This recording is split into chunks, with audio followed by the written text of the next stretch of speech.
परीक्षित सुखदेव जी से कहते हैं कि प्रभु मुझे आप भगवान के वराह अवतार के बारे में बताइए कि भगवान ने वराह अवतार क्यों लिया, क्या कारण था। तब सुखदेव जी कहते हैं कि एक बार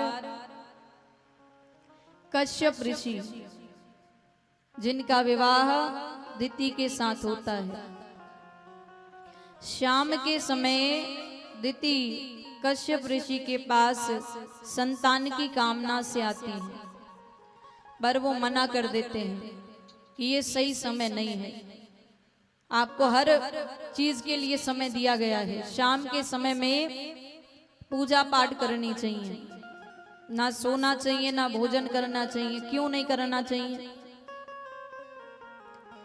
दो कारण हैं। पहला, इस समय महादेव जी पृथ्वी की परिक्रमा करते हैं, वो हर घर को देखते जाते हैं, इसलिए शाम के समय हम दीपक रखते हैं, पूजा पाठ करते हैं कि हमारी कोई इच्छा हो तो वो हम भगवान से मांग लें। दूसरा, इस समय को गोधूली बेला कहा जाता है। कन्हैया इसी समय गैया चरा के घर वापस लौटते थे, तो गाय के पैर से जो धूली उड़ती थी उसे गोधूली बेला कहा जाता है। कश्यप ऋषि मना कर देते हैं कि ये सही समय नहीं है, लेकिन जब दिति नहीं मानती तो उनकी इच्छा को पूरा किया, फिर स्नान करके पूजा पाठ में लग गए। दिति को लगा कि पति नाराज हो गए, तो कश्यप ऋषि के पास आई और बोली कि स्वामी, मैंने ये सब इसलिए किया कि मुझे लगा कि हमारे तेजस्वी पुत्र होगा, हमारा वंश आगे बढ़ेगा। कश्यप ऋषि ने कहा पुत्र तो होगा लेकिन तेजस्वी नहीं, महादुष्ट होगा, महापापी होगा, बड़े बड़े राक्षसों में उसका नाम लिया जाएगा, एक नहीं होंगे दो होंगे, बड़े बड़े राक्षसों में निशाचरों में उनका नाम लिया जाएगा, क्योंकि गलत समय में किया गया कार्य गलत परिणाम देता है।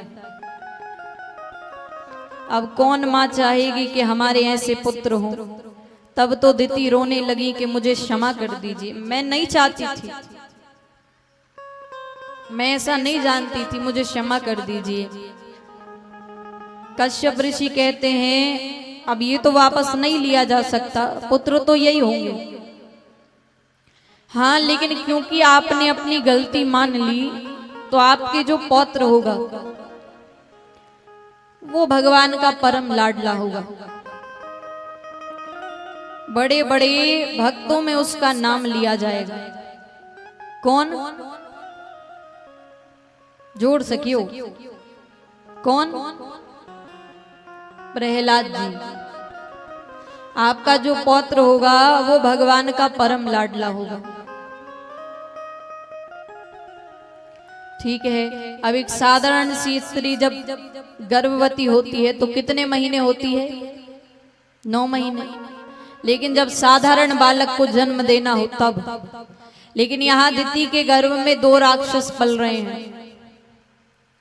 दिति ने 100 वर्षों का गर्भ धारण किया, 100 वर्षों बाद 2 पुत्र हुए, विचित्र, अस्त्र शस्त्र लिए। कौन? हिरण्याक्ष और हिरण्यकश्यप। हिरण्याक्ष समुद्र की विशालता को नापते हैं और युद्ध के लिए कहते हैं। समुद्र को पता है कि मेरे दल पे पृथ्वी रखी है, भगवान इसे लेने आएंगे। समुद्र ने कहा कि मुझसे युद्ध मत करो, मेरे दल पे पृथ्वी रखी है, कोई इसे लेने आएगा, उससे युद्ध कर लेना। अब हिरण्याक्ष प्रतीक्षा कर रहे हैं कि कौन आएगा लेने, फिर उससे युद्ध करूंगा। अब यहाँ पर रचना के कई कार्य कर रहे हैं ब्रह्मा जी, पर दुनिया आगे नहीं बढ़ रही। अब रचना के कई कार्य कर रहे हैं तो कई वस्तुएं बनाई हैं उन्होंने। ये उस समय की बात है जब संसार प्रारंभ नहीं हुआ था, ब्रह्मा जी रचनाएं कर रहे हैं। अब कई वस्तुएं बना रहे हैं तो उनको रखना भी है, कहाँ रखें? पृथ्वी चाहिए। पृथ्वी चाहिए तो ब्रह्मा जी ने भगवान का ध्यान किया। भगवान का ध्यान किया तो ब्रह्मा जी की नासिका से भगवान छोटे से वराह रूप में अवतार लेते हैं। बोलिए वराह अवतार की जय हो। अवतार लिया, समुद्र के अंदर जाते हैं, आकार बढ़ाते हैं और अब अपने मुख पर पृथ्वी को रखकर ऊपर आ रहे हैं। हिरण्याक्ष ने भगवान को रोका, यदि पृथ्वी को ले जाना है तो मुझसे युद्ध करना पड़ेगा।